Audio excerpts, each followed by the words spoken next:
মার দাও মার দাও মার দাও মার দাও ফুটে দেবো ফুটে দেবো ভাই ফুটে দেবো ভাই ফুটে দেবো মারো দান আরে ওটা বরবাদ হয়েছে দেখা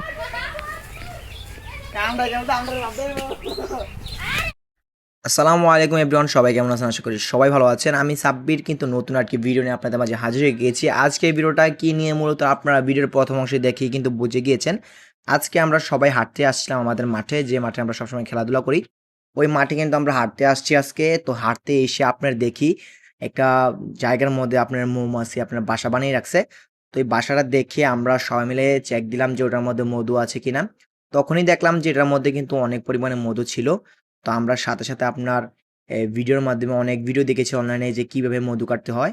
আর আমরা কোনো মধু কাটার লোক আনিনি, কারণ তারা যখনই আসে তারা মধুর মধ্যে ভেজাল করে দেয়। তার পাশাপাশি তারা মধু আপনার সমান সমান ভাগ নেয়। তো এই কারণে চিন্তা করলাম, এটা যেহেতু ছোট একটি বাসা, ছোট বেশি মধু হবে না। তো এই কারণে চিন্তা করলাম যে আমরাই নিজেরাই যে মধু আনবো। তো আপনার অনলাইনে অনেক ভিডিও দেখেছি, ওই ভিডিও অনুযায়ী আমরা কিন্তু আজকে পরিপূর্ণ রেডি হয়ে গিয়েছি। আর মধু কাটতে যাবো কিন্তু মূলত আমি, তো আমাকে সুন্দরভাবে সাকিব রেডি করে দিচ্ছে। আর মৌমাছিগুলো তাড়াতে যে মশালটা লাগবে, যে আগুন দিয়ে দেওয়া মৌমাছিগুলো তাড়াতে হবে, ওই মশালটা সাকিব আগেই রেডি করে রেখেছিল। তখন আমরা সব কিছু রেডি করে এই যে মশালটা আমি হাতে নেব, দেখুন। এই মশালটার মধ্যে আপনার আমরা কিছু শুকনো ঘাস দিয়েছি, তার পাশাপাশি আপনার কাঁচা ঘাসও দিয়েছি। তো আমরা এসে কিন্তু আপনার মৌমাছিগুলোকে তাড়াতে শুরু করলাম।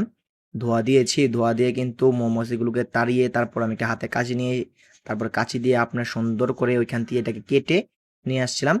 তো সাকিব আমাকে যেভাবে রেডি করে দিয়েছিল সবাই মিলে আমাকে, তো আমাকে কিন্তু কোনো মৌমাছি একটা কামড় দিতে পারেনি।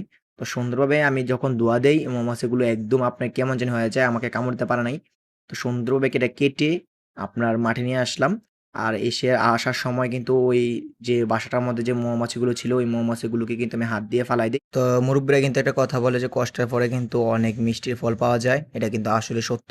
আর এই মৌমাছির বাসাটার মধ্যে কিন্তু অনেক পরিমাণে মৌমাছির যে মধুটা থাকে। আর আপনারা কিন্তু জানেন মৌমাছির বাসার মধ্যে কিন্তু তেমন বেশি আপনার কিন্তু একবারে আহামরি মধু থাকে না।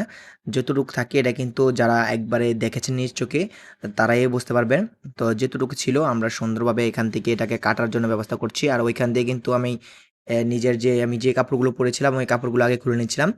খোলার পরে কিন্তু আপনাদেরকে ইনশাল্লাহ দেখাবো যে কতটুকু মধু হয়েছে। তো এখান দিয়ে কাপড়গুলো খুলে কিন্তু আমি আবারও আপনার ওই যে মৌমাছির বাসাটার কাছে চলে যাই। আর সাকিব কিন্তু এখানে সুন্দর করে যে বড় যে অংশ ডালাটা আছে, ডালাটাকে সুন্দরভাবে কেটে দিচ্ছে।